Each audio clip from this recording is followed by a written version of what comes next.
Hello guys, good morning. Anvita की तरफ से सभी को राधे राधे। आज सुबह सुबह अन्विता मेरी नहा धोकर तैयार हो गई थी क्योंकि आज है बड़मावस। आप सभी को हैप्पी बड़मावस। बड़मावस के लिए मैं तैयार होने लगी तो मेरे जैसी अन्विता ने महावर लगवाई, चूड़ी पहनी, नेल पेंट लगवाई। इसके पापा इसे देखकर बहुत हंस रहे थे कि तेरे ऐसे सारे काम कर रही है। फिर पापा को हाथ हिलाकर अपनी चूड़ी दिखाने लगी, फिर अपने पापा के साथ तैयार होकर नीचे चली गई। अन्विता के जाने के बाद मैं बड़मावस की पूजा के लिए तैयार होने लगी कि मम्मी नीचे से आवाज दे रही थी कि अन्विता के पापा को कॉलेज भी जाना था टाइम से। फिर मैंने सारा श्रृंगार करा, श्रृंगार करके फिर मैंने अपने लहंगे की चुन्नी निकाली क्योंकि हमारे यहाँ पर हर पूजा पे वही चुन्नी ओढ़ी जाती है। फिर नीचे आकर देखा मैंने तो मेरी अन्विता दाल चावल खा रही थी चूड़ी पहनकर अपनी, और बार बार मुझे चूड़ी दिखा रही थी हाथ हिला के, बहुत प्यारी लग रही थी। फिर मैं तैयार होकर नीचे आई अन्विता के पास। अन्विता अपने खाने में लगी हुई थी, मुझे देखकर बहुत खुश हो रही थी और मुझे बार बार प्यार कर रही थी। फिर अन्विता को छोड़कर मैं पूजा में बैठ गई क्योंकि मम्मी मुझे आवाज दे रही थी बार बार। बड़मावस की पूजा मुझे बहुत ही अच्छी लगती है क्योंकि सारे रीति रिवाज मुझे मम्मी बताती है, मुझे देखकर बहुत अच्छा लगता है, सारे करने में भी बहुत बढ़िया लगता है मुझे।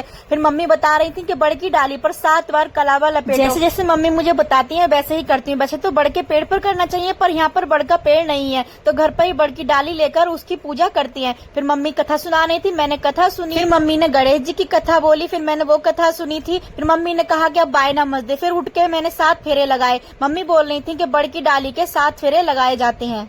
बड़ की डाली के फेरे लगाते हुए मुझे बहुत अच्छा फील हो रहा था, अंदर से बहुत अच्छी फीलिंग आ रही थी। मम्मी ने जो सावित्री कथा सुनाई थी उसको देखकर तो पति के लिए प्यार दिल में और बढ़ जाता है। फिर हमारी पूजा पूरी हुई। अन्विता मेरी बहुत थक चुकी थी अकेले खेलकर। अन्विता ने दूध पिया और अपनी चूड़ी उड़ी निकालकर सब फेंक डाली थी क्योंकि उसे नींद आ रही थी, बहुत थक गई थी। आज के लिए बस इतना ही, बाय बाय।